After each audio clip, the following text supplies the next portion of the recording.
Oh, awesome. Welcome to my friend Laura Edwards. Welcome to 8 Great Minutes. So glad to have you here. Hey, thanks for having me.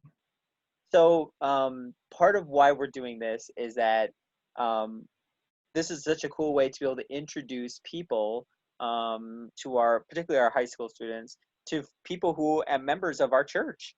It's like they may see you around church sometime, they may see you out in the community. They're like, I don't know who she is, and I see her face before, or heard her talk on the radio or something like that before, or something like that. So tell us a little bit about where you're from, and like, is Aberdeen home for you?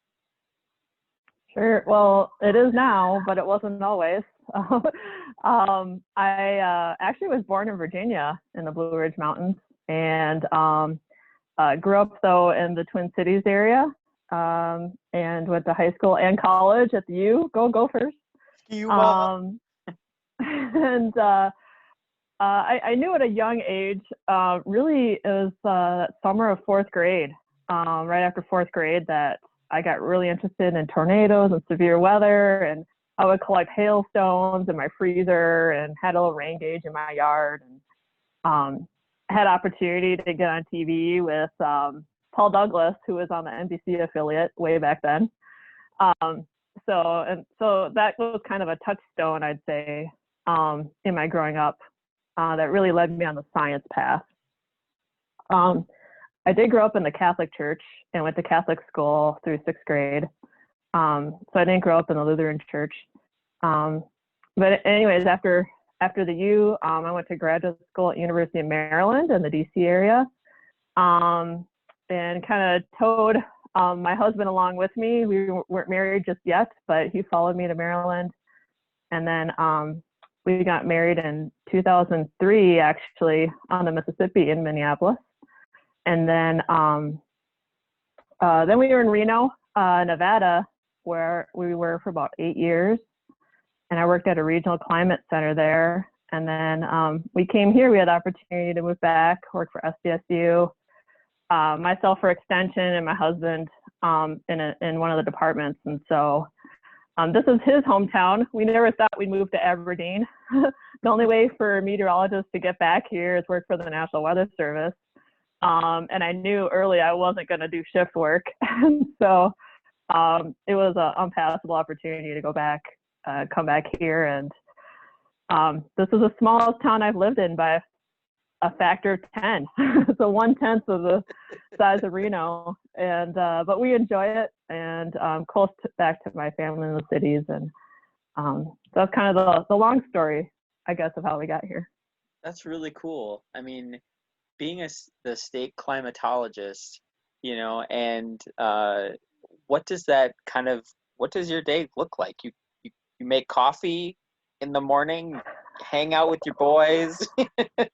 Yeah, we do. Well, nowadays, while we're stuck at home, right? Yep.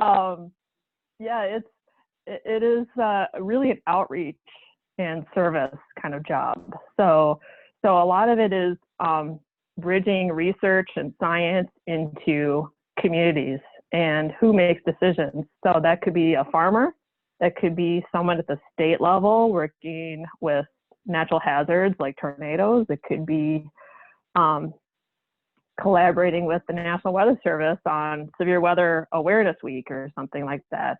And so a lot of what I do, being an extension part of SDSU, is agriculture related. So a lot of things of, okay, what's the outlook for climate for the summer, for example? What does that mean for disease and weeds and crop health? And working with all of my colleagues at SDSU to kind of help write and deliver those messages to social media, through traditional media, which is a lot of what we do. So, and through field days and demonstrations and things like that. Hmm. So no 2 days are alike. Some days I get a lot of radio interviews. Some days it's more writing. Some days it's talking on the phone with colleagues or people outside the state that I work with. So that's what's really interesting about it. Is it strange to listen to yourself on the radio? It is. I try not to too much. Or if It's like I'm my on TV, I sermons. try not. I try not to watch it. But it's funny. Funny story. My husband met a farmer. This was a couple of years ago, and I do a weekly radio thing on some ag shows that SDSU does. And so this one guy met my husband, Nathan Edwards. Do you know Laura Edwards? Is she your mom? This guy thought I was way older than what I was. And my husband's like, no, she's my wife. So they make me sound very sophisticated and knowledgeable, so I appreciate that. That's Yeah. awesome. I mean, I think at our church, we've particularly said that faith and science can go side by side, and there's some people, though, that pitch that they can't go side by side. And I wonder, how do you kind of see faith and science talking to one another? Something about that is, I think goes back to the way I was raised, in the Catholic Church, the Catholic tradition, where they've supported science a lot of their history. And I was never restricted, in what I pursued in that area. And like I said, it goes back to when I was 9-10 years old, interested in science from a young age. And so I think that has a lot to do with it. And a lot of my parents' support, they there's a really great science museum in St. Paul, and we had opportunities to go there and explore, a lot of the parks and regional parks around the Twin Cities area, go fishing literally every weekend. So, I think just having those experiences and again, even growing up in the Catholic school, we learned about science there too, and there wasn't ever I don't recall ever a time growing up anyway that there was anything saying I couldn't do that, I guess I should say. Yeah. That's huge. I mean, I feel like part of what it means to be a Christian is to ask really good questions, and part of being a scientist is asking really good questions. Mm-hmm. Yeah, absolutely, and being open to changing.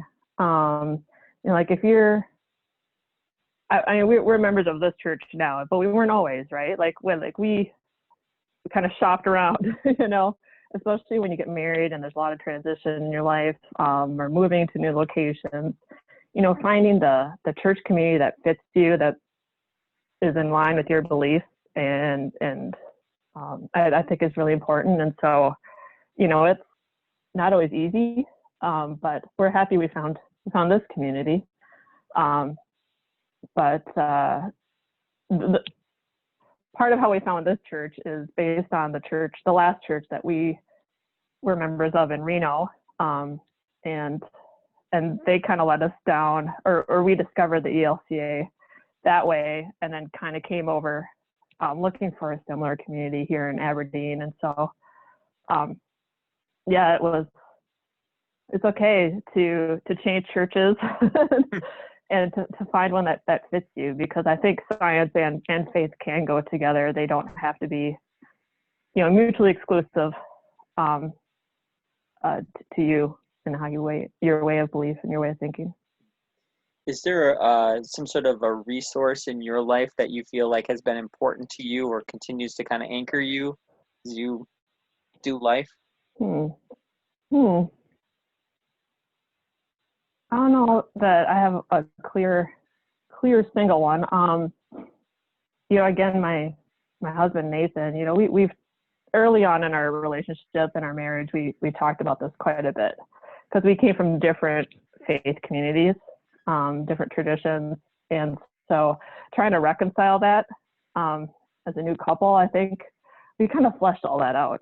And he's a scientist too, so trying to find a place where we can both be and be comfortable with that took a little bit, of work, but I think he's the one that I share that most with, and who's one he likes talking about that stuff. He really is interested in that intersection of faith and science, and the Bible and what the Bible says and doesn't say, all that. So, yeah, I'd say he's probably the one single source.